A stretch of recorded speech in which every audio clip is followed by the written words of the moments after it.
Hello বন্ধুরা, welcome to only sports video. এই ভিডিওতে আবারও আইএসএল নিয়ে আলোচনা করবো। তো আইএসএলের 7 তারিখ সন্ধ্যে 7:30 থেকে যুবভারতী ক্রীড়াঙ্গনে Mohun Bagan versus Jamshedpur FC semifinal two second leg.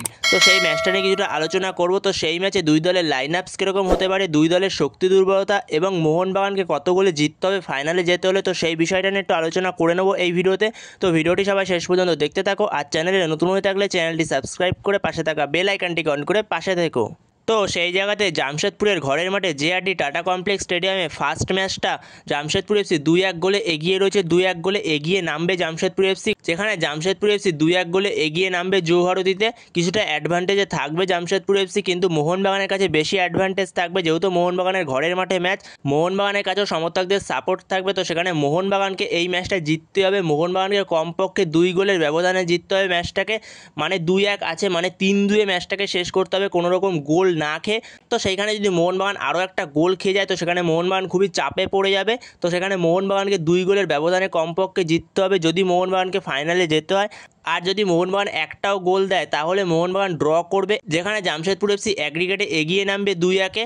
সেখানে যদি মোহনবাগান একটা গোল দেয় তাহলে ম্যাচটা ড্র থাকবে।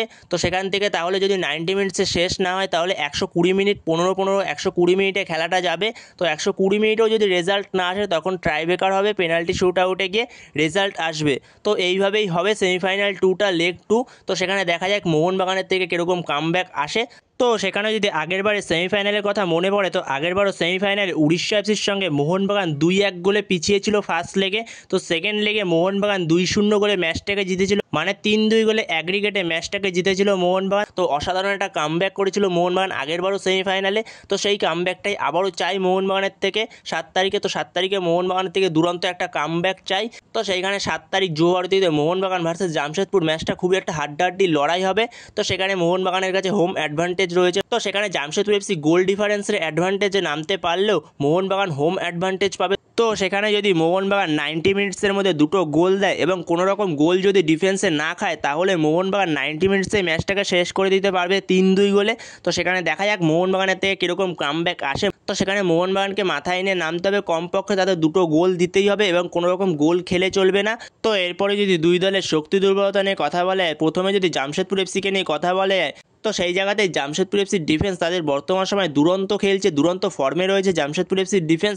কিন্তু জামশেদপুর এফসির ডিফেন্সে পরের ম্যাচে স্টিফেন এজেকে পাবে না জামশেদপুর এফসি। এছাড়াও রাইট ব্যাকে আশুতোষ মেহতা থাকছে না। তো মোহনবাগানের জন্য দুরন্ত সুযোগ রয়েছে, আশুতোষ মেহতা থাকছে না ডিফেন্সে, স্টিফেন এজে থাকছে না, যেখানে জামশেদপুর এফসির ডিফেন্সের সবথেকে বড় স্তম্ভ স্টিফেন এজে এবং তার সঙ্গে আশুতোষ মেহতাও থাকছে না। তো সেই জায়গাতে মোহনবাগানের জন্য দারুণ খবর এটা।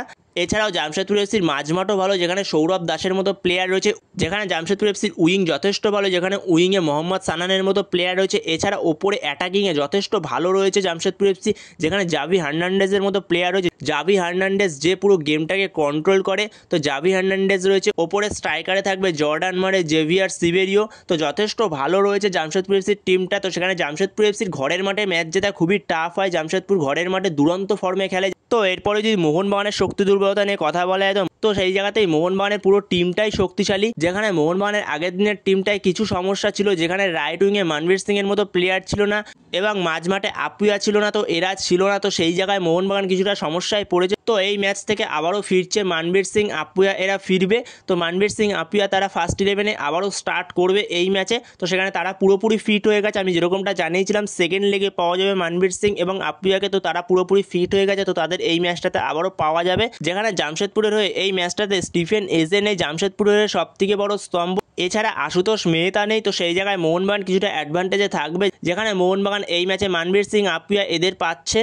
তো সেই জায়গাতেই মোহনবাগানের টিমটা পুরো থ্রু আউট সিজন ধরে দুরন্ত ফর্মে খেলেছে। তো সেইখানে মোহনবাগান আগের দিন ডিফেন্সে 2টো গোল খেয়ে গেছে। তো যেরকমটা বললাম, যেখানে জামশেদপুরের ঘরের মাঠে ম্যাচ বের করা খুবই টাফ, তো সেখানে মোহনবাগান 2টো গোল খেয়ে গেছে। কিন্তু এই ম্যাচে মোহনবাগানের ডিফেন্স আবারও রক সলিড হবে, তো এরকমটাই আশা করা যাচ্ছে। তো সেইখানে মোহনবাগান যে 2টো গোল খেয়েছে, তো সেরকম কোনো ভুল ছিল না, ভিশালকাইদের কিছু করার ছিল না 2টো গোলের ক্ষেত্রেই।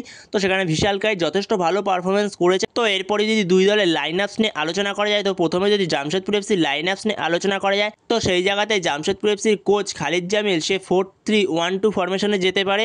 তো সেই জায়গাতে জামশেদপুরের গোলে স্টার্ট করবে আলবিনো গোমস, আর 4জন ডিফেন্সের মধ্যে লেফট ব্যাক মোহাম্মদ উবেশ আর রাইট ব্যাক নিখিল বার্লা। আর দুজন মেন সেন্টার ব্যাক, যেহেতু এই ম্যাচে স্টিফেন এজে নেই, তো সেই জায়গাটায় লাজার কিরকোভিচ স্টার্ট করবে আর তার সঙ্গে স্টার্ট করবে প্রণয় হালদার। আর মাঝমাঠে একজন ডিফেন্সিভ মিডফিল্ডার সৌরভ দাস, আর দুদিকের উইং থেকে লেফট উইং থেকে মোহাম্মদ সানান, আর নম্বর 10 রোলে অ্যাটাকিং মিডফিল্ডে স্টার্ট করবে জাভি হার্নান্ডেজ। আর ওপরে দুজন স্ট্রাইকার, একজন জেভিয়ার সিবেরিও, আরেকজন জর্ডান মারে।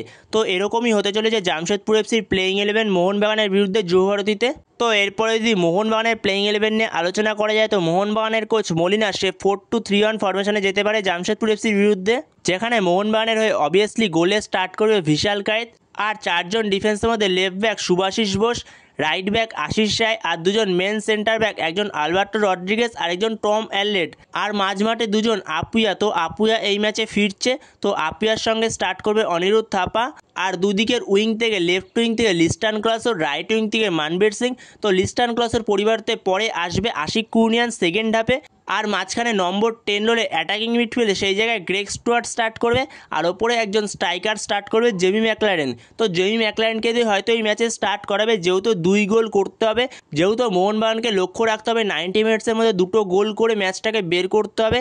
তো সেইখানেই মোহনবাগান হয়তো এই ম্যাচটাতে জেমি ম্যাকলারেনকে দিয়ে স্টার্ট করাবে। তো সেখানে সেকেন্ড হাফে পরের দিকে জেসন কামিন্স আর দিমিত্রি পেত্রাউসকে নিয়ে আসবে 60-65 মিনিটের পরে। তো সেইখানে জামশেদপুরের বিরুদ্ধে মোহনবাগানের এরকমই প্লেইং 11 হতে চলেছে।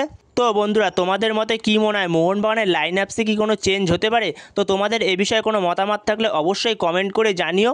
তো বন্ধুরা, এই ভিডিওতে এই পর্যন্তই। তো এই ভিডিওতে এই আপডেটটা নিয়ে আলোচনা করার ছিল। তো ভিডিওটি ভালো লাগলে অবশ্যই লাইক, শেয়ার, সাবস্ক্রাইব করতে ভুলো না। তো নেক্সট ভিডিওতে দেখা হচ্ছে, ততক্ষণের জন্য বাই বাই।